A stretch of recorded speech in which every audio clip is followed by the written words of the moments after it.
ਰਾਜ ਸਰਕਾਰ ਤੰਦਰੁਸਤ ਸਮਾਜ ਦੀ ਸਿਰਜਣਾ ਲਈ ਠੋਸ ਯਤਨ ਕਰ ਰਹੀ ਹੈ। ਨੰਡੀ ਸਾਡੇ ਮਾਨਯੋਗ ਮੁੱਖ ਮੰਤਰੀ ਜੀ ਦਾ ਨਜ਼ਰੀਆ ਹੈ ਕਿ ਨੌਜਵਾਨਾਂ ਨੂੰ ਜ਼ਰੂਰੀ ਸੁਵਿਧਾਵਾਂ ਮੁਹੱਈਆ ਕਰਵਾ ਕੇ ਖੇਡਾਂ ਵੱਲ ਆਕਰਸ਼ਿਤ ਕੀਤਾ ਜਾਵੇ। ਨੰਡੀ ਇਸ ਯਤਨ ਨੂੰ ਹੋਰ ਅਗੇਰੇ ਵਧਾਉਣ ਲਈ ਮੈਂ ਪੰਜਾਬ ਦੇ ਵੱਖ-ਵੱਖ ਕਸਬਿਆਂ ਅਤੇ ਪਿੰਡਾਂ ਵਿੱਚ ਆਧੁਨਿਕ ਸਾਜ਼ ਸਮਾਨ ਨਾਲ ਲੈਸ 4000 ਆਧੁਨਿਕ ਜਿਮਨੇਜ਼ੀਅਮ ਕੇਂਦਰ ਸਥਾਪਿਤ ਕਰਨ ਦੀ ਘੋਸ਼ਣਾ ਕਰ ਰਿਹਾ ਹਾਂ। ਨੰਡੀ ਜਿਸ ਲਈ 200 ਕਰੋੜ ਰੁਪਏ ਦੀ ਰਕਮ ਖਰਚ ਕੀਤੀ ਜਾਵੇਗੀ। ਨੰਡੀ ਮੈਂ ਯੂਥ ਕਲੱਬਾਂ ਨੂੰ ਮੁਫਤ ਸਪੋਰਟਸ ਕਿੱਟਾਂ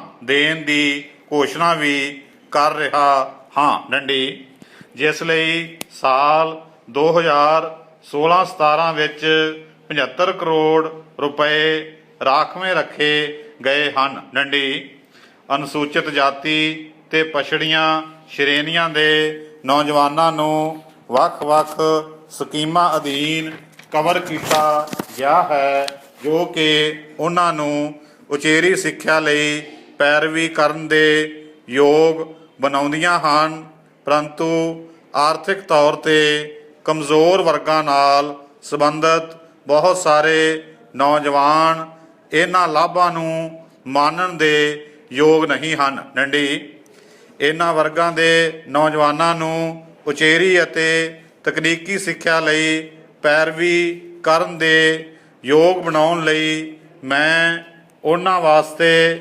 ਸੈਂਟਰਲ ਕੋਆਪਰੇਟਿਵ ਬੈਂਕਾਂ ਦੁਆਰਾ ਕੋਰਸ ਦੇ ਸਮੇਂ ਦੌਰਾਨ 5 ਲੱਖ ਰੁਪਏ ਤੱਕ ਵਿਆਜ ਮੁਕਤ ਸਿੱਖਿਆ ਕਰਜ਼ ਮੁਹੱਈਆ ਕਰਵਾਉਣ ਦੀ ਸਕੀਮ ਦੀ ਘੋਸ਼ਣਾ ਕਰਨ ਦੀ ਖੁਸ਼ੀ ਲੈ ਰਿਹਾ ਹਾਂ। ਡੰਡੀ